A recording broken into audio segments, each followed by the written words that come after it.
Student आपको प्रमोद दुबे का नमस्कार।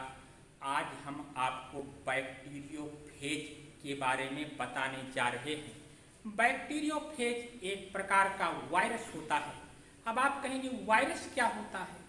वायरस एक प्रकार के न्यूक्लियो प्रोटीन के बने हुए पार्टिकल होते हैं जो मोस्टली ये प्रायः निर्जीव होते हैं, लेकिन जब जीवित कोशिका के संपर्क में आते हैं तो ये उसमें अपना मल्टीप्लिकेशन करने लगते हैं, अपनी संख्या को बढ़ाने लगते हैं और ये सजीव जैसा व्यवहार करने लगते हैं।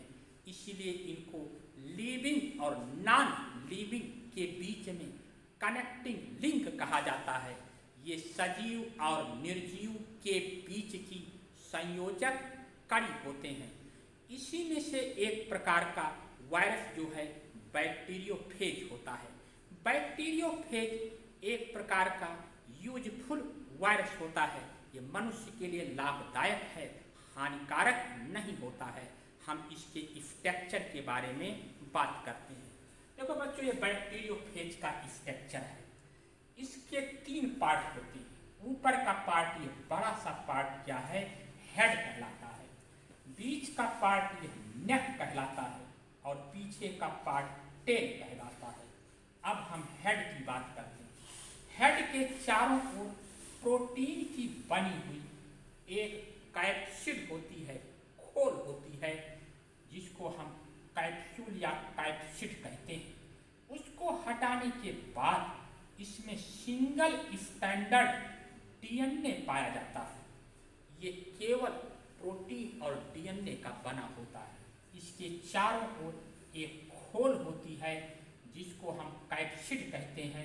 ये प्रोटीन की बनी होती है और इसके अंदर में डीएनए सिंगल स्टैंडर्ड क्या होता है?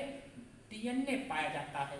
यही वायरस का जीनोम होता है। बीच में यह कॉलर होता है और यही कॉलर के पास इसकी नेक पाई जाती है और यह बैक्टीरियोफेज की टेल होती है और टेल से कई टेल फाइबर जुड़े होते हैं और टेल फाइबर जहाँ से निकलते हैं वही टेल प्लेट होती है। इसको इंड प्लेट भी कहा जाता है।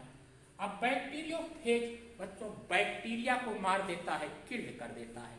अब कैसे इसका एक्शन होता है इसी को हम आपको समझाने चल रहे हैं।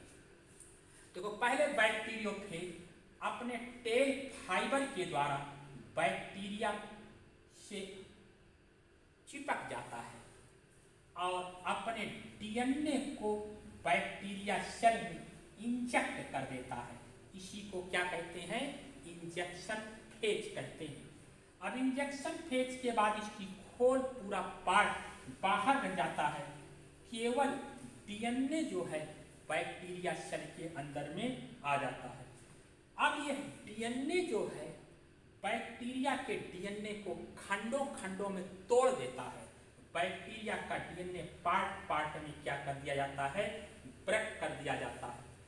अब इसके बाद ये डीएनए बैक्टीरिया के डिफरेंट पार्ट को लेकर के किसका निर्माण करता है?